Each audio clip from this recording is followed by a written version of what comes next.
as to why this happens, why would your body convert more to reverse T3?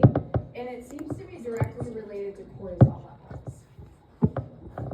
So one of the last pieces, I mean, this is not your thyroid in a gland.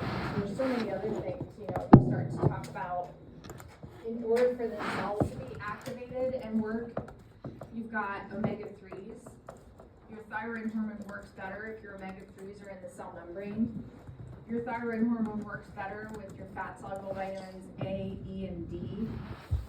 And your thyroid works better with progesterone. Remember we talked about progesterone being the happy hormone for our thyroid?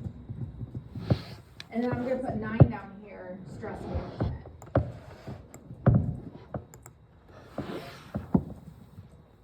So these kind of latter ones have less to do with what, well, other than the cortisol levels, has less to do with what we're seeing in the conversion and creation of T4 and more to do with what T3, how it works within the periphery.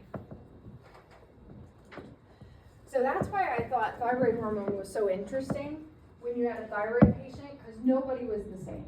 Like, did I start with bile? Yeah, well, very much. And it's just because we just have crummy digestive systems anymore. But it meant that once we corrected somebody's bile and got their digestion working a little better, what else was there to support them? And it was different for everybody. So, and that's neat to me, like trying to figure the puzzle out like a detective. Yeah? And how do you support bile? You typically, if they have a gallbladder, we either did a cleanse to kind of get rid of some detox like buildup. AF beta foods, lemon water, stuff like that will help with bile acid flow. And then if they don't have a gallbladder, we put them on a bile salt anytime they ate. So you wouldn't put them on salt? You can, yeah, if you think somebody's real sludgy. And they'll probably, there's a couple of things they'll tell you. We'll get to this in the next lecture. Like, I burp all the time, especially when I take fish oils. I feel bloated after big meals. I can't tolerate heavy greasy meals. Changes to your skin, kind of itchiness, weird rashes. That's usually detox system. Headachy, stuff like that. Just heavy consumption of things, like if they drink a lot of alcohol and stuff like that. Even if they have a gallbladder, that they might benefit from bile salts for a while, so you can get their bile flowing. It's counterintuitive because you're like, oh, well, when you have a gallbladder problem, you should remove fatty foods. Yes and no. If they have a gallstone, yes. If they have gallbladder spasms, yes. But if you're just getting their bile flow, actually what they need to do is eat food that has fats in it, because that actually is going to promote you to create and constrict the gallbladder and get that bile acid out into the GI tract. So it keeps it flowing like an open faucet. That's what we want. So what does T3 do at the mitochondrial level? It increases everything you can think of to increase oxidative metabolism, which is the Krebs. Going through glycolysis, the Krebs. So it's going to increase our sodium potassium pump. It's going to increase lipolysis by hormone-sensitive lipase. So it's going to help us pull fats out of our adipose tissue, which is why adequate thyroid hormone is needed for better weight management. It's going to help us to utilize our sugars better and mobilize. So it's going to break down our glycogen stores, and it's going to help us create sugars by gluconeogenesis. So some of the things that happens when someone's in a hyper state, so it could be these patients that have had their thyroid removed because of cancer. It could be due to Graves' disease. We'll look at the autoimmune problem when it comes to the thyroid in the hyper aspect is Graves' disease. Or it could be someone who's been on thyroid medication or is currently a hypothyroid patient. They start doing great changes, eating a little cleaner, moving around, reducing stress, and now all of a sudden their medicine is too much, and they go into hyper. Their medicine is going into a lowered TSH, high T4 situation. And then all of a sudden their blood sugar goes up. And you're like, what the heck? You're doing all these great changes. Well, it's because their T3 is too high. Because metabolically, they're still eating, but they're being told by their cells to break down glycogen and make glucose. So once you really dive into the chemistry, you can really understand what's going on with somebody's body. All right, so what are these going to look like? Subclinically hypothyroid. I got a couple of pictures. So the classic one that I think we've talked about, if not, here it is this loss of the outer third of the eyebrow. Outer third of the eyebrow. Why, I don't know why it happens on the outside, but outer third of the eyebrow. And this will also typically go with other changes to your hair, skin, and nails. So things that will happen in hypothyroidism is they might say they have drier skin, they might be losing hair in clumps. And much more than they've noticed, you know, everybody loses hair throughout the year. You know, we kind of shed and stuff like that, but it's more, right? I can just notice I'm pulling clumps out. There's this thing called myxedemia, and that is, well, this is a very extreme example, but this is swelling pre-tibial, and this happens in hypothyroidism.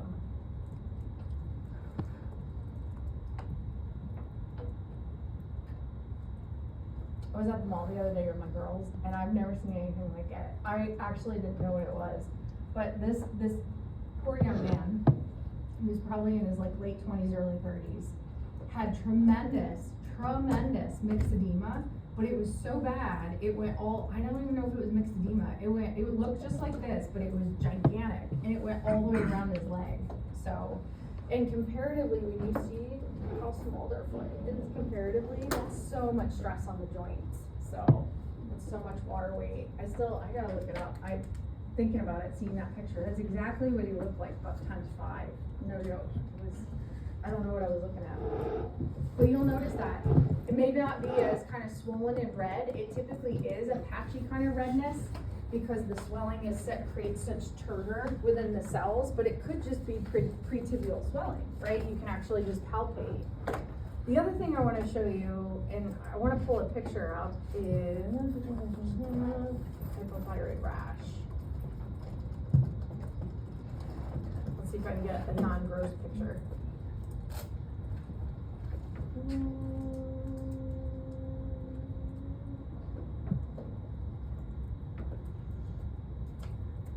It's usually darker than that.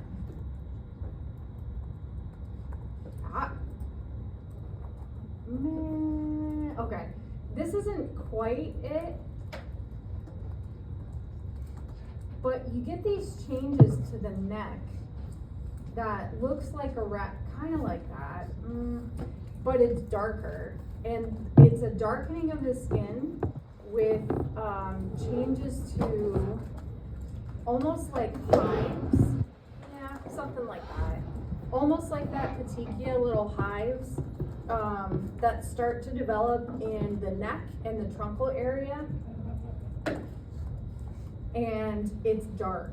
So it's less of a pigmentation change and more of like an elevated kind of pigmentation change with some, like, it could be itchy, it could be irritated, and that's typically, when someone has that going on, it's typically a autoimmune condition. Let's see if he's got pictures. He doesn't. Oh wait, maybe. Dry skin, thickening. Nope.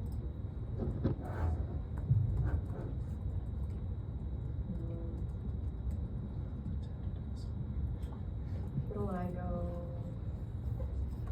Man. Okay. So, changes to the skin. I'll see if I can find a better picture too. Hyperthyroidism. That's usually highsies. Okay. So, changes to the neck. Biggest one is the eyebrows. I don't know if you've ever gotten close enough. I'm just going to be very personal right now. If you ever gotten close enough to look at mine, if you ever want to look at my eyebrows, I have no eyebrows left. So, I've had hypothyroidism since I was like 24. So, you're talking almost 20 years. So, I don't have any eyebrows left, which is nice. I don't have to pluck them anymore. So, score. Yeah. What's that? There's a bright side. Sure. Yeah. Why, would the hair not grow there anymore? I don't know if it has something to do with vascularization. I know it is super interesting. You want to go crazy with me for a second? Let's look at the gallbladder meridian. And because your thyroid is so, look at this. Your thyroid is so connected to your gallbladder. When you look at acupuncture and Eastern Oriental medicine, the gallbladder meridian ends right there at your thyroid. So I don't know if it's the end of the thyroid, the lack of like flow within that meridian that changes it, but it's interesting to think about. Other things that'll happen that you'll notice is typically hair will change gray sooner, and you'll get gray hair like in the thyroid, in the eyebrows and stuff like that. And that's typically directly related to the selenium deficiency too. So I started graying when I was like 18. I was very, very young. So I don't know, just something.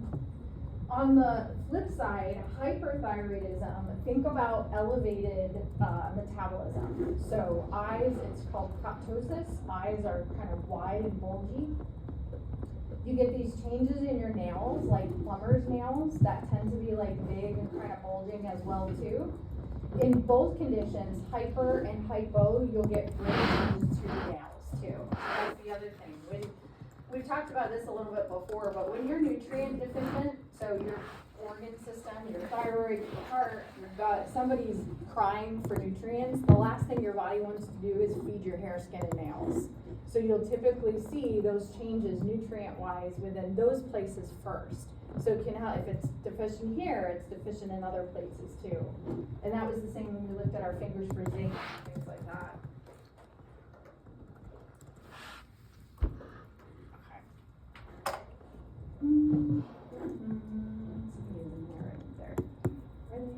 I forgot to bring.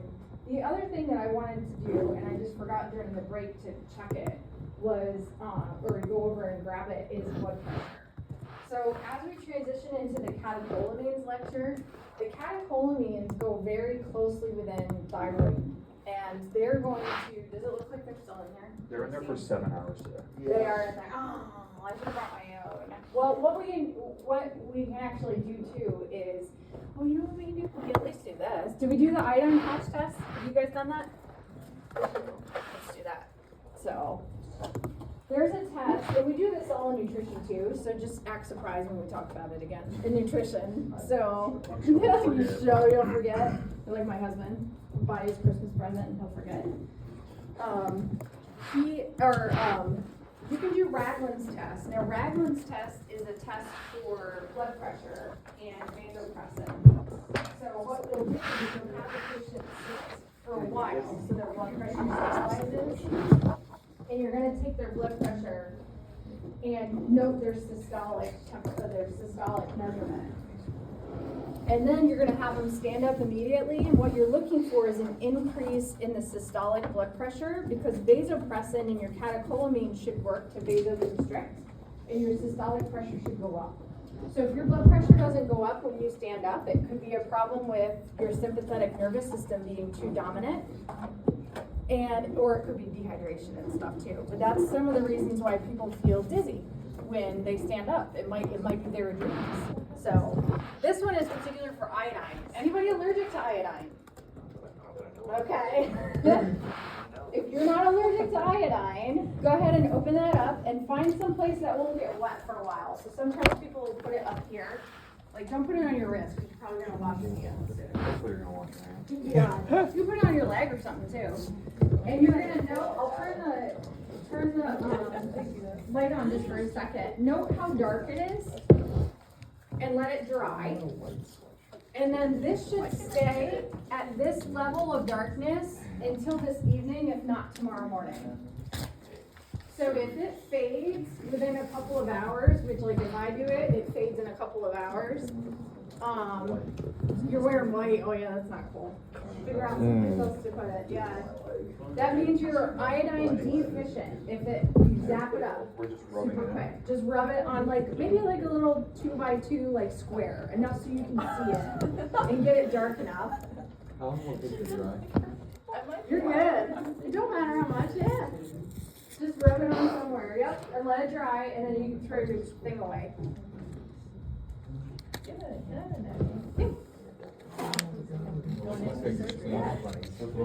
Yeah, make sure it's dark. Yeah, that's perfect. Yeah, Is this dark enough? yep, that's dark now. As long as you can see it. Like if you just barely touch it, you're not gonna be able to see it. But if it's gone, like by the time you guys have lunch or this afternoon, then you probably need iodine. And one of the reasons why, or one of the ways we can increase iodine is I mean, you can eat more seaweed and stuff like that, or just put iodized salt. Just taste the food to, or salt to taste, so. Yeah, go still up Yeah, you wash your hands, yep. And come on back to your oven. Let's see how long it lasts. Next time when I see ya, we'll ask who lasted the longest. Cheetos or Tay-Days? Not Cheetos.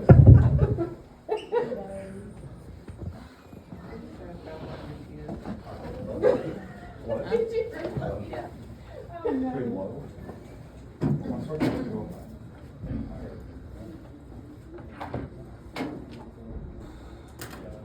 My butt cheeks are tight.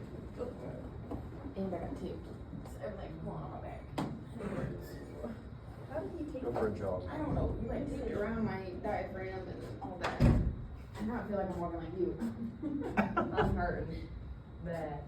I forgot to take my medicine this morning. It's my left cheek is more sore than my right cheek. Right leg dominant. No, actually, I think my right cheek is bigger than my butt. My right butt cheek is bigger than your right cheek is bigger than your right cheek. It's not supposed to be a tongue twister, it just is. He taped like here. Like I was a little confused about the height thing. That. And then down. What you got going on, Rib? No. Okay, so this shoulder sits like this, Yeah.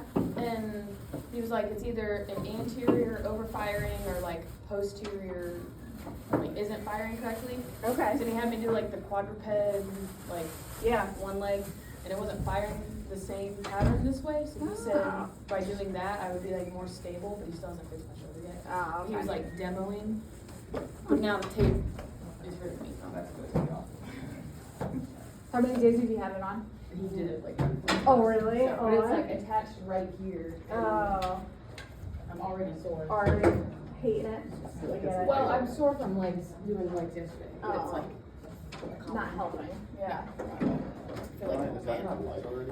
Nathan, does this how you feel that? Oh, Yeah. so I know. You're Is this how probably, you feel? if it's gone by the end of the day, that'll be very interesting, so. That lightened up already. Yeah. Did it really? Your thyroid's bad? Stretch the hammies. I coded wrong, sorry.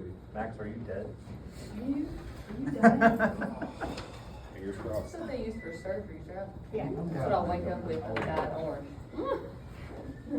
Failures are in one. No, it was like, It'll say. Plus, I think she just. I believe it. Alex, you're gonna do another report?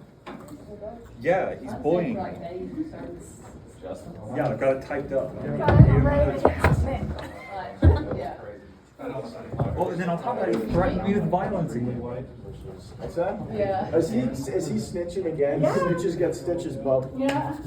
Hey, who showed No, all I I have to do is listen. You're not doing a great job.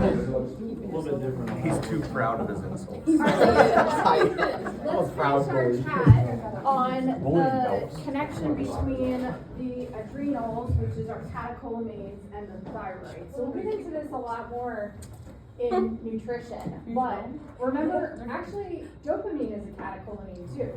So we are still in the tyrosine, guys. So we can make thyroid, love it, wonderful. Tyrosine will make our dopa, and then dopa will go down into our norepinephrine and epinephrine. And remember, the hydroxylase enzymes are vitamin C dependent. So we have the rate limiting step, or the guy who needs the most support is that first guy. That first hydroxylation down to dopamine helps us to get down to the catecholamine production. So we need so much vitamin C for our adrenals, in addition to the hydroxylation of our collagen and everything else. I don't think we think about vitamin C enough. So the guys on the bottom, the catecholamines, give a direct feedback to the tyrosine hydroxylase. So they'll actually compete with its cofactors, the vitamin C. So the more we are under stress, and the more we're making norepinephrine and epinephrine, that kind of matchstick burning stress response, the less we're going to be able to convert to dopamine as well too. So in nutrition, we'll talk about when we have stress levels in dopamine, this is why our body goes, those two together will result in a bad connection of reward behavior and typically addiction. So what does our sympathetics look like? We talked about fight, flight, or freeze. This is vasoconstriction of our skin, the viscera, stuff like that. Increased heart rate, breather deepening, bronchodilation, our pupils dilate. That's another thing that we'll test in nutrition, is that if you are sympathetically dominant, you tend to have a pupillary activation a lot longer. So even when light is in your eyes, your pupils are dilated. And then your GI shuts down. So you're going to decrease secretion. A lot of, it says decrease like peristalsis, that should be there. Decrease your enzymes, decrease peristalsis. So fight or flight response for a long period of time usually results in constipation. But we are going to mobilize sugars for a period of time until the cortisol level takes over. So we talked about that a little bit. Whereas our parasympathetic, known as the wine and the dine, or the rest and digest, will decrease all of those sympathetic responses like your heart rate and vasoconstriction, and you'll breathe a little better, right? Over response to the parasympathetics will actually result in bronchoconstriction. Your iris constricts, and that's a parasympathetic response, and then you're going to digest better. So before we go on to growth hormone, let's watch this interesting little, there's a connection between the the catecholamines and sympathetic nervous system and ADHD, and particularly how ADHD is typically treated by stimulants. So this is from Dr. Valiette's How to Improve Outcomes in Children and Adults. And I just skipped the first couple of slides that talked about prevalence of children and ADHD, and then she's gonna move right into adults and subtypes and medical treatments, which gives us an idea. We're gonna watch probably till about 5 minutes or so, minute 10. So much more than ever before. What is the current prevalence of ADHD in adults? That is 3.1% of adults currently are believed to have ADHD. They have now broken down 3 main subtypes of ADHD for adults, and they say it's very important to know which one that you have so that you can receive an accurate diagnosis and accurate treatment. And only 10 to 25% of adults even know they have ADHD or what type they have. And I found that really interesting because the 3 types of ADHD, I think, speak to a much larger percentage of people than we're even talking about. We're saying only 3%. The first type is called predominantly inattentive ADHD. And what they're saying is that you're just having trouble paying attention. You're a procrastinator. Somebody asks you a question and you hesitate. You're like, where are my keys? This is a really interesting, I feel like it's kind of like your computer has too many things open on the desktop and now it's just running slow. And I'm interested that that is considered an ADHD type. The second one is predominantly hyperactive and impulsive. And so again, trouble paying attention, so that's sort of the theme. But now you're fidgeting and you're impulsive and maybe you're not having an ability to really control your behavior. And maybe you're doing some kind of acting out even though you're an adult, whatever that looks like. And then of course you can have combined, where you're both inattentive and hyperactive and impulsive. So I thought it was very, very interesting, and that of course you can have multiple, take one from each column.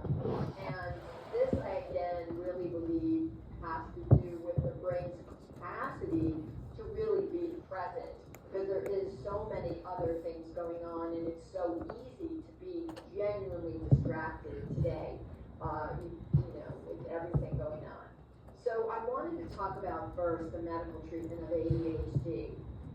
Medical treatment of ADHD is much higher than it's ever been, and there are now 2 breakdowns of treatment for ADHD, and that is there's 2 main types of medication. The stimulants, which are the ones that we recognize, the Adderalls, the Ritalins, the Concerta. So those are names that many of us are recognizing, and so these are either short-acting, intermediate-acting, or long-acting meds, and they work relatively the same in their mechanism of action. So I wanna talk about that momentarily.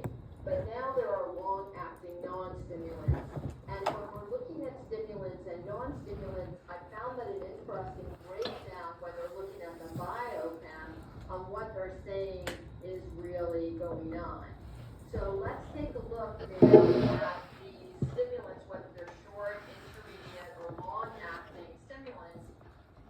When we break down them between the methylphenidate stimulants and the amphetamine stimulants, they're really quite similar. It turns out that all of them affect the neurons by inhibiting presynaptic dopaminergic transporters of adrenergic neurons. So what happens is that when we are having that presynaptic neuron and we release dopamine into the synapse, and dopamine is then binding to the postsynaptic receptor, when we have things like dopamine, norepinephrine, epinephrine, they are the catecholamines. And the catecholamines are broken down by having a reuptake. So there's a lot of reuptake. 90% of the catecholamines are gone out of the synapse by reuptake. So just like when you are having an SSRI, selective serotonin reuptake inhibitor, this is similar to that. It's inhibiting the dopamine transporters less. And so basically it says dopamine transporter moves dopamine from the synapse into the sending neuron. So it is a reuptake mechanism. And intriguingly, dopamine and norepinephrine are broken down in that presynaptic neuron by an enzyme called catecholamine O-methyltransferase. And they didn't really talk a lot about catecholamine O-methyltransferase in this presentation yet. There are a whole bunch of people who do that at a much lower pace. And so I think we're just going to then also have this last a little bit longer. So the stimulants definitely decrease the reuptake of dopamine, leaving dopamine in the synapse longer. And when the dopamine is in the synapse longer, it can then bind to the postsynaptic receptor and have its impact on the postsynaptic receptor. And dopamine really allows you to concentrate. That's a real impact of dopamine. Okay, so the interesting part about, then she starts talking about hyperactive. Well, let's listen to it for a minute, because there's our norepinephrine. This is the non-stimulant. Intriguingly, in contrast, dopamine, as we know, becomes norepinephrine by one enzyme. And when we use a non-stimulant medication, it actually boosts the neurotransmitter norepinephrine. And this allows the patient or the person to have a longer attention span and lessens impulsive behavior and hyperactivity. And this isn't approved for kids 6 to 17. But I really found this lovely graphic showing how critically important it is to have norepinephrine at the right level. If I do not have enough norepinephrine, this is why it's always that balance between norepinephrine. Dopamine is I feel rewarded, satisfied, and I can concentrate. Norepinephrine is I can pay attention and I'm motivated. So this is a real interesting balance that you really want to get. And again, only one enzyme. It is a vitamin C dependent enzyme to do that conversion of dopamine and norepinephrine. If I do not make enough norepinephrine, then what happens is I'm depressed, I cannot remember things, I'm very tired, and I have very low concentration and motivation. So I'm not going to be motivated with that norepinephrine. That's why those of us who have COMT and our norepinephrine stays around longer, we're so motivated. However, if I have too much, then I'm going to be in a dysautonomia and I'm going to have on a sympathetic response. I'm going to have my blood pressure go up, my heart rate's going to go up, I'm going to definitely be anxious, I'm going to feel stressed, I'm going to be irritable, I'm going to have trouble sleeping, and my heart rate's going to go up. So it's so critical to really look at this medicine and have it be at the exact right level so that I can pay attention, I am motivated, I can concentrate, but I am not too sympathetic and I am not too low in energy. So there is Alright, that was perfect, actually, that's what I was gonna show you. That enzyme is an interesting concept that I've only really heard in the last kind of several years. There we go. So remember how she said in there, basically what this enzyme does is it helps to kind of clear out the catecholamines. So the COMT breaks down your dopamine, epinephrine, and norepinephrine from the cleft, so that we don't necessarily keep it longer than we should. So if this is the enzyme that is helping us to balance a good amount of dopamine and a good amount of norepinephrine and epinephrine within the cleft between the neurons, then an inability for us to clear that out can relate to those neurons hanging out longer, which is absolutely implicated in some of the ADHD conditions, but think about all the other ones too. So like, let's take for instance, someone, if you have decreased so remember how we've talked about MTHFR? And if 40% of us have a SNP in that methyl tetrahydrofolate reductase enzyme, it's estimated that those patients probably have a problem with COMT as well. So, and this is really within the last several years of us kind of figuring this out. So if COMT is supposed to clear out and it's not working, so if it's lowered in people with the SNP, right? And it's supposed to clear out your norepinephrine and epinephrine. So let's look at what happens when we don't clear it out. So if we don't clear it out, that means that norepinephrine and epinephrine stays around longer. So like she said in the video, this tends to be kind of our hyperactive. So this could be part of the ADHD hyperactivity type of branch of diagnosis for adults/kids with ADHD. But what it also can look like, and not necessarily hyperactivity, but this could be things like anxiety and performance. And this is, I'm going to say it in a very loving nature, these are the type A personality people. I just have to succeed. I have to get it done well. And it has to be perfect. And I have to perform. And if I don't, I'm anxious. And I'm very hyper-focused. So that's the norepinephrine and epinephrine. And that woman who was speaking is 100% a COMT person. She really is. If not me, part of me myself as well, too. If it has to do with dopamine, so now we start to look at, well, what if dopamine's not